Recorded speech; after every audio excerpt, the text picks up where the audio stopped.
اب دیکھو یہ سوال کسی نے پوچھا طلاق کا حق صرف مرد ہی کو کیوں ہے؟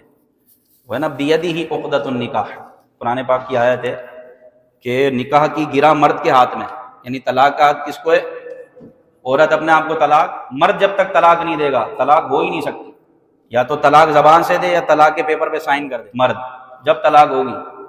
زبان سے کہنا ضروری نہیں ہے، جب سائن کر دی یہ بھی طلاق ہی ہے، لیکن یہ ہے کس کے ہاتھ میں؟ مرد۔ قرآن پاک کی آیت یاد کر لو، بیدہ عقدۃ النکاح، مرد کے ہاتھ میں نکاح کی گرہ ہے، جب وہ طلاق دے گا تو طلاق ہوگی، بھلے سے عورت جا کے کورٹ کی خلا ہوگی نہیں جب تک مرد نے طلاق نہیں دی۔ بہت ساری صورتیں ایسی ہیں کہ جس میں کورٹ کی خلا شرعی خلا ہے ہی نہیں، عورت جا کے خلا لے لے، جب تک مرد طلاق نہیں دے گا طلاق ہوگی نہیں۔ طلاق کا حق صرف مرد کو کیوں ہے؟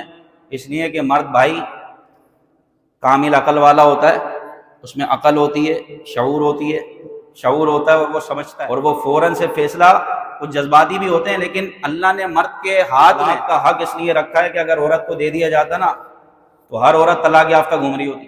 عورت تو ویسی کیا کہا حدیث میں کہ یہ ناقصات العقل والدین ہے، یہ دین میں بھی ناقص ہیں عورتیں اور عقل میں بھی ناقص ہیں۔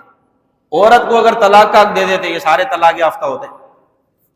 میں صحیح بتا رہا ہوں، اس لیے اللہ نے مرد کو دیا حق بھائی طلاق کا۔ مرد میں جو ہے نا قوت برداشت زیادہ ہوتی ہے اور وہ سوچ سمجھ کے ساری صلاحیتوں کے ساتھ فیصلہ کرتا ہے، جبکہ عورت جذباتی ہوتی ہے۔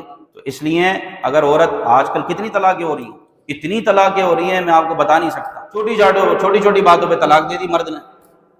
اب مرد تو پھر بھی کم دے رہے ہوتے ہیں بھائی، تھوڑا ٹھہر جاتے ہیں، عورتیں بولتی ہیں مجھے چھوڑو، مجھے طلاق دو، مجھے چھوڑ دو، میں چلی جاؤں گی۔ وہ چلی گئی بھائی، بھائیوں کو بلایا اور چلی گئی۔ تو بہرحال طلاق کا حق کس کے ہاتھ میں ہے؟ مرد کے ہاتھ میں۔